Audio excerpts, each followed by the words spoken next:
What's a good word, everyone? It's your boy DKB here. I just want to say thanks for all the support. The channel's been steadily growing, and the number you see below, you can drop a text, shoot a voicemail, any ideas, topics, collabs, etc. you guys want to see. I'll include them in future videos and live streams, and I'll catch you again. Be easy. What's a good word, Jets fans? It's your boy DKB here, and it looks like Lance Newmark isn't just going to get a comfy, cushioned ride to becoming the next general manager for the New York Jets. It was announced yesterday that we have two new candidates that'll be joining the finalist round of interviews for the general manager position, and I think everybody wanted us to continue with the secondary interviews because we left a lot of meat on the bones, if you will. Eric Sullivan being out there still, probably leading a list of other names, right? I know Alec Halaby was still a fan favorite for many people. Thomas Dimitrov, that many people still want to potentially see come back. But we settled on two outside of the box names I don't think anybody was really considering. And in my opinion, I really like these secondary candidates that are coming on. Now, I think you can almost make that statement with a lot of guys. Granted, there's a lot of people that I would imagine automatically are disqualified in some people's eyes, and I look at Grigson as a great example of that being the case here, right? But the direction that we're going here is up-and-coming candidates, guys that have been considered risers at least for a couple years or so now, and so they're just but they're getting another opportunity to potentially land and solidify themselves as not only just general managers but elite front office personnel after excelling in previous roles that they had. So one of the things before we dive into the candidates here is there's a thought that comes to mind that after knowing that Aaron Glenn spent an entire day with Woody Johnson and company at the facility and Lance Newmark, who he had a previous connection with, this could be one of those first signs of the CEO mentality, the wide open searching, the innovation, just everything that we expect Aaron Glenn to bring from a traits perspective.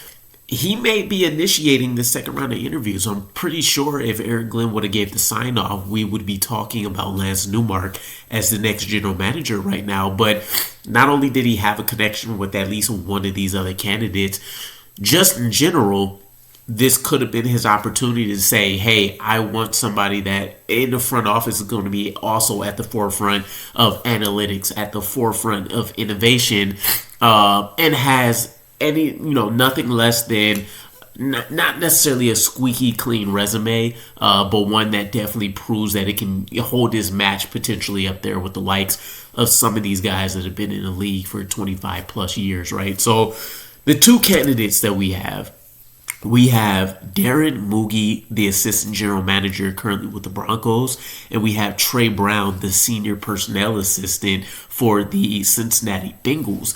Diving into Darren Mogi here first, 39 years old. He was a former NFL wide receiver. This is a guy that survived the John Elway regime, right? And when you talk about front office changes, I feel like they're not necessarily as sweepingly drastic as maybe you see with a coaching staff, but generally there's significant changes in the first year and then longer changes that occur as they continue to shift in more personnel and get people acclimated, see who's rising and who actually can do the job and execute well from the previous staff, which is why a Lance Newmark appealed to me.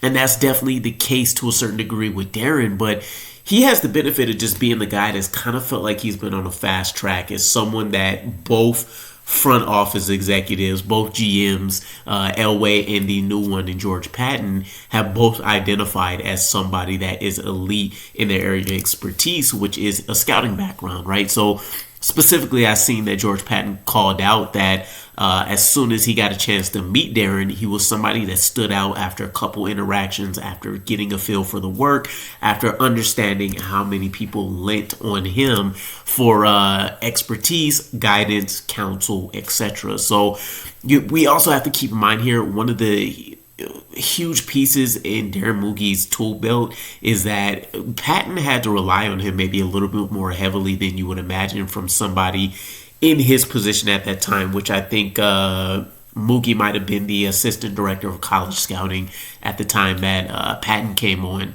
So because he was a first-time GM, he delegated a lot more responsibility than maybe somebody in that role necessarily gets, and then just continued to escalate and build on it. So, with him being with the Broncos since 2012, he's been able to establish a work ethic, establish a pattern, establish a level of discipline, and be able to really see that influence throughout the department.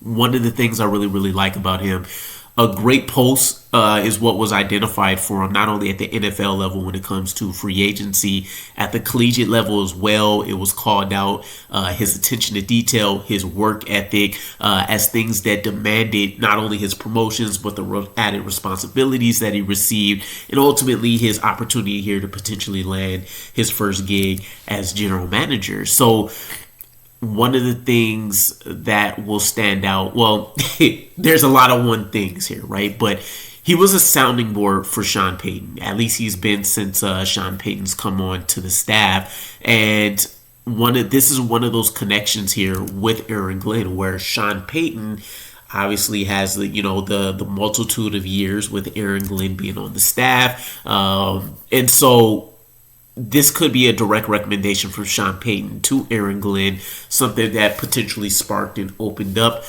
this round of interviews. But you're also talking about him working under John Elway, which was another respected front office executive, and so he has a pretty solid background in terms of guys that he can look to, rely on, and help build him up to this level of his career. He's also kind of working on, from a recency bias standpoint, a pretty elite draft history. When you look at Pat Surtain II, Quinn Miners, Nick Bonito, Marvin Mims Jr., as guys that have made Pro Bowl or All-Pro or multiple All-Pro selections since being selected by this franchise with the acquisition of Sean Payton coming over, right? So I love that he's worked his way up from scouting intern to personnel and scouting assistant, college to pro scout and area scout, where he took a little bit of a brief break from having some of those, consecutive promotions, worked as an area scout for a couple of years, and then moved into an assistant director of college scouting, immediately saw a promotion to director of player personnel, and then immediately after that to his current position, assistant general manager. So both of these names, I feel like, are going to be highly underrated just because people aren't going to be super familiar with them, for one. But both of these candidates I highlighted in some kind of previous video when they came up during their initial interviews. Both of these guys have been put on list as rising executives that people expect to see in the GM chair within the next couple of years, and this maybe came out in 22. So that, this is kind of weird to say considering how young they are, a long time coming, but both of these guys' resumes scream that they can go out there and compete. And so I wouldn't be surprised if somebody like Darren Mogi, which out of the two, I want to say Mougie's resume, history, responsibilities and stuff maybe stands out a little bit more to me, but you can consider Trey Brown just as qualified. Current senior personnel assistant for the Bengals, 39 years old as well. A former player coming from UCLA and then working his way into the undrafted free agent ranks, where I want to say the Cardinals signed him. But he has an interesting come up because he's kind of grew up around the NFL setting. His father worked in the Chiefs front office and then, sales office and all that kind of stuff. So he's been around front office executives and he's been around some of these prime elite tier front office executives with the Chiefs early in his tenure, at least as he's growing up and recognizing what he wants to do within the NFL world. And he's widely considered Duke Tobin's right-hand man. The Bengals are a weird organization from a title standpoint, but you can basically compare him to Mougey in the sense that he acts and has a lot of the same responsibilities as an assistant general manager here. Been with the Bengals front office since 2021. An intriguing aspect or fun fact to him is every team that he's worked with since being in the front office or working as scout, etc., has been at least to a Super Bowl or one. Scout for the Patriots, director of college scouting and a scout for the Eagles, and then currently senior personnel executive for the Bengals. So impressive enough, and he's been at high enough levels for at least 2 out of those 3 teams where you can say he's had a heavy influence on actually getting his team to those, right? And not just being not to disrespect anybody's title, but kind of, a background guy or somebody that doesn't have a ton to say so, or, a major voice in the decisions.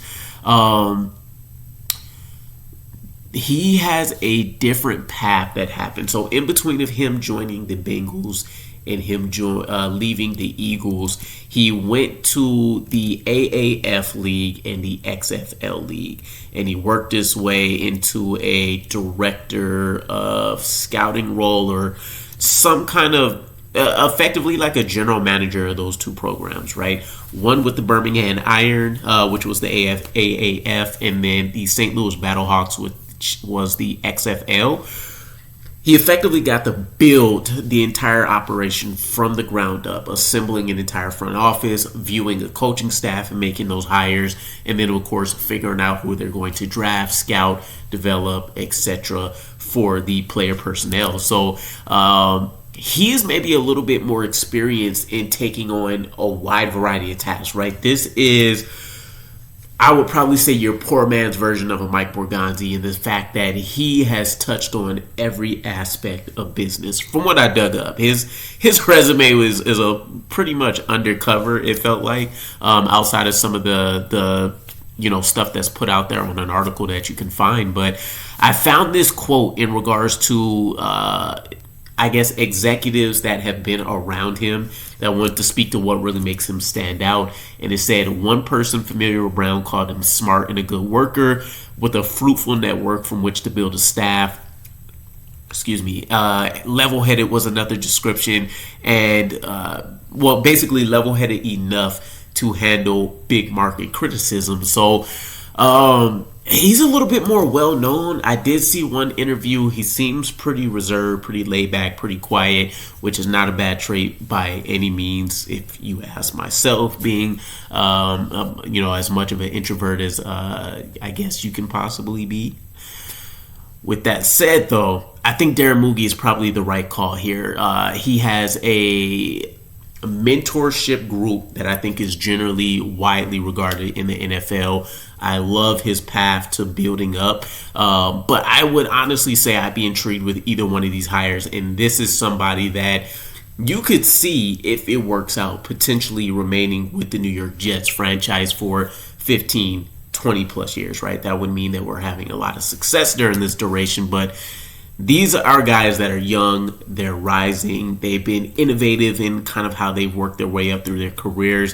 They have thoroughly and overly impressed in, effectively every role that they've been asked to do. And so it's not the names that I would have expected to get these secondary interviews, but I will say I am pleasantly surprised by what's here. So let me know what you guys' thoughts are, and I'll catch you again. Peace.